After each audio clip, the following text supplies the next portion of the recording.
ValveTime.net. Hi, and welcome to the Valve Time News for May 25th, 2015. Each week we bring you the biggest talking points regarding Valve and the community.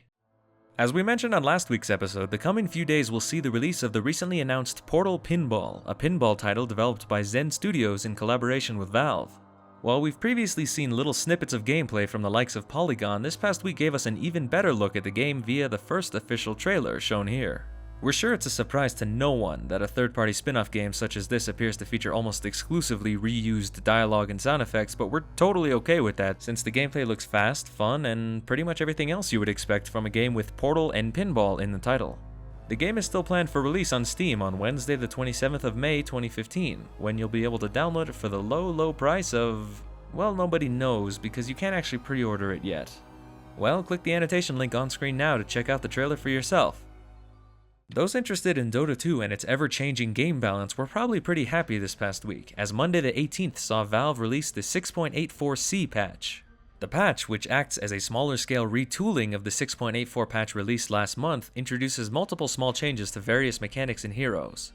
These include a reduced duration for the Haste Rune, a significant increase to the cooldown of Mechanism, rebalances to the level scaling for Gyrocopter's rocket barrage damage, and minor adjustments to how the ever-complicated Area of Effect gold system is calculated. Several other heroes were also adjusted, but you'll have to head on over to the update changelog for yourself to find out more, a link to which we've provided in the video description as always. If, for some reason, you feel like you need an extra virtual playground for messing around with these new balance changes, you're in luck. Another update released earlier this week unlocked the South Korean matchmaking region for all players, something which was previously restricted by Nexon, who are responsible for publishing the game in that region. While the more regions the better, this probably isn't exactly important or exciting to the vast majority of Dota 2 players, as playing on South Korean servers with around 150 to 300 or more ping is simply asking for trouble. While we generally don't like to linger on one game for too long on this show, we feel it's important to remind Dota 2 fans that this coming week will see the qualifier events for the International 2015 take place in order to determine which 6 remaining teams will secure places at the main event in Seattle. There's a lot of different dates and times being thrown around here, so pay attention if this sounds interesting to you. The Chinese qualifier was the first to begin, starting early this morning on Monday the 25th of May at 2 a.m. GMT, before being followed by the start of the Americas qualifier this evening at 5 p.m. GMT. Both of these events will continue alongside one another for a period of several days until their respective finals on May 28th. The following day, Friday the 29th, will see the Southeast Asia qualifier begin at around 2 a.m. GMT before the European qualifier starts later that morning at 10 a.m. GMT. Both of these events will then continue until June 1st, when only 2 slots will remain open for the International 2015 event. The 4 second-place teams will then battle it out to determine who is worthy enough of securing the wildcard slots, while everyone else will be sent home packing. With events coming up fast, this of course means the interactive compendium continues to be relevant, allowing all compendium owners to predict the outcome of each qualifier and the specific game statistics of a single player-chosen event. While predictions for the North American and Chinese qualifiers have closed due to the start of their respective events, there's still a few days left before the deadline for the European and Southeast Asia qualifiers, so be sure to head on over and place your bets as quickly as you can.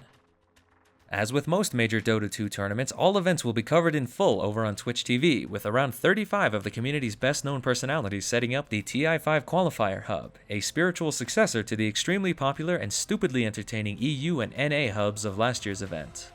Throughout all of the qualifiers, the extensive list of personalities will gather together to eat, sleep, and breathe Dota 2, hopefully making this year just as enjoyable as the last. The list of invited personalities was released onto the Dota 2 subreddit this past week, revealing the event would include Toby-Wan Dawson, Kevin Purge Godek, William Blitz Lee, Aaron I.C. Chambers, James Too Good Harding, Nicholas Wagamama Hogstrom, and many more. The hub coverage will be shown across 4 individual Twitch TV live streams, including 3 casting streams and a more relaxing lounge stream, links to which have been provided in the video description. And that wraps up another week of Valve news. If you enjoyed this episode, be sure to subscribe to our YouTube channel, to check out our other content, to follow us on Facebook, Twitter, and Twitch TV, and to join the conversations over on the ValveTime.net forums. Thanks for watching, and bye for now.